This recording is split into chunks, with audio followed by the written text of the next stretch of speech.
नागपंचमी की कहानी। प्राचीन काल में एक सेठ जी के 7 पुत्र थे। सातों के विवाह हो चुके थे। सबसे छोटे पुत्र की पत्नी श्रेष्ठ चरित्र की विदुषी और सुशील थी, परंतु उसके भाई नहीं था।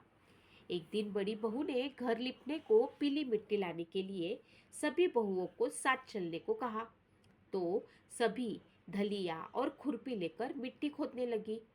तभी वहां एक सर्प निकला, जिसे बड़ी बहू खुरपी से मारने लगी। यह देखकर छोटी बहू ने उसे रोकते हुए कहा, मत मारो इसे, यह बेचारा निरपराध है। यह सुनकर बड़ी बहू ने उसे नहीं मारा। तब सर्प एक और जा बैठा। तब छोटी बहू ने उससे कहा, हम अभी लौट कर आती है, तुम यहाँ से जाना मत। यह कहकर वह सबके साथ मिट्टी लेकर घर चली गई और वहाँ कामकाज में फंसकर सर्प से जो वादा किया था उसे भूल गई। उसे दूसरे दिन वह बात याद आई, तो वह सबको साथ लेकर वहां पहुंची और सर्प को उस स्थान पर बैठा देखकर बोली, सर्प भैया नमस्कार। सर्प ने कहा, तू भैया कह चुकी है, इसलिए तुझे छोड़ देता हूँ, नहीं तो झूठी बात कहने के कारण तुझे अभी डस लेता। वह बोली, भैया मुझसे भूल हो गई, उसकी क्षमा मांगती हूँ। तब सर्प बोला, अच्छा है, तू आज से मेरी बहन हुई और मैं तेरा भाई हुआ, तुझे जो मांगना हो मांग ले। वह बोली, भैया मेरा कोई भाई नहीं है, अच्छा हुआ जो तू मेरा भाई बन गया। कुछ दिन व्यतीत होने पर वह सर्प मनुष्य का रूप रखकर उसके घर आया और बोला, मेरी बहना को भेज दो। सबने कहा कि इसको तो कोई भाई नहीं था। तो वह बोला, मैं दूर के रिश्ते में इसका भाई हूँ, बचपन में ही बाहर चला गया था। उसके विश्वास दिलाने पर घर के लोगों ने छोटी को उसके साथ भेज दिया। उसने मार्ग में बताया कि मैं वही सर्प हूँ, इसलिए तू डरना नहीं और जहाँ चलने में कठिनाई हो वहाँ मेरी पूंछ पकड़ लेना। उसने कहे अनुसार ही किया और इस प्रकार वह उसके घर पहुँच गई। वहाँ के धन ऐश्वर्य को देखकर वह चकित हो गई। एक दिन सर्प की माता ने उससे कहा, मैं घर के काम से बाहर जा रही हूँ, तू अपने भाई को ठंडा दूध पिला देना। उसे यह बात ध्यान न रही और उसने गर्म दूध पिला दिया, जिसमें उसका मुंह बेतरह जल गया। यह देखकर सर्प की माता बहुत क्रोधित हुई, परंतु सर्प के समझाने पर शांत हो गई। तब सर्प ने कहा कि बहन को अब उसके घर भेज देना चाहिए। तब सर्प और उसके पिता ने उसे बहुत सा सोना, चांदी, जवाहरात, वस्त्र, भूषण आदि देकर उसके घर पहुंचा दिया। इतना ढेर सारा धन देकर बड़ी बहू ने ईर्ष्या से कहा, भाई तो बड़ा धनवान है, तुझे तो उससे और भी धन लाना चाहिए। सर्प ने यह वचन सुना तो सब वस्तुएं सोने की लाकर दे दी।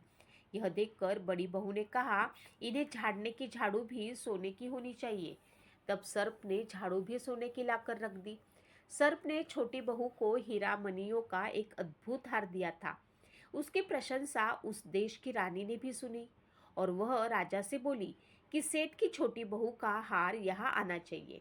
राजा ने मंत्री को हुक्म दिया कि उससे वह हार लेकर शीघ्र उपस्थित हो। मंत्री ने सेठ जी से जाकर कहा, महारानी जी छोटे बहू का हार पहनेगी, वह उससे लेकर मुझे दे दो।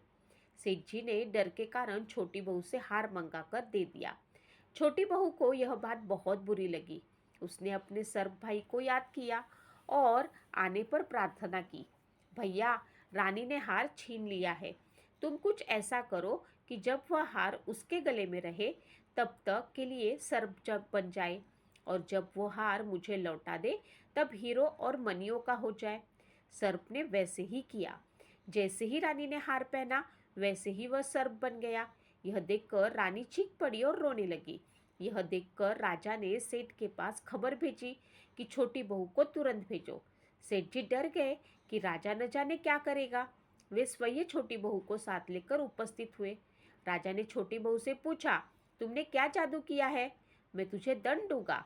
छोटी बहू बोली, राजन धृष्टा क्षमा कीजिए, यह हार ही ऐसा है कि मेरे गले में हीरो और मनियों का रहता है और दूसरे के गले में सर्प बन जाता है। यह सुनकर राजा ने वह सर्प बना हार उसे देकर कहा, अभी पहनकर दिखाओ।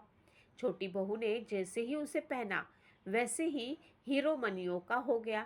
यह देखकर राजा को उसकी बात का विश्वास हो गया और उसने प्रसन्न होकर उसे बहुत सी मुद्राएं भी पुरस्कार में दे दी।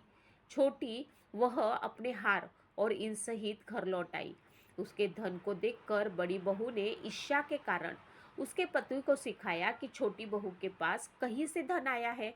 यह सुनकर उसके पति ने अपनी पत्नी को बुलाकर कहा, ठीक ठीक बता दे, यह धन तुझे कौन देता है। तब वह सर्प को याद करने लगी। तब उसी समय सर्प ने प्रकट होकर कहा, यदि मेरी धर्म बहन के आचरण पर संदेह प्रकट किया तो मैं उसे खा लूंगा। यह सुनकर छोटी बहू का पति बहुत प्रसन्न हुआ और उसने सर्प देवता का बड़ा सत्कार किया। उसी दिन से नागपंचमी का त्योहार मनाया जाता है और स्त्रियां सर्प को भाई मानकर उसकी पूजा करती है। हर हर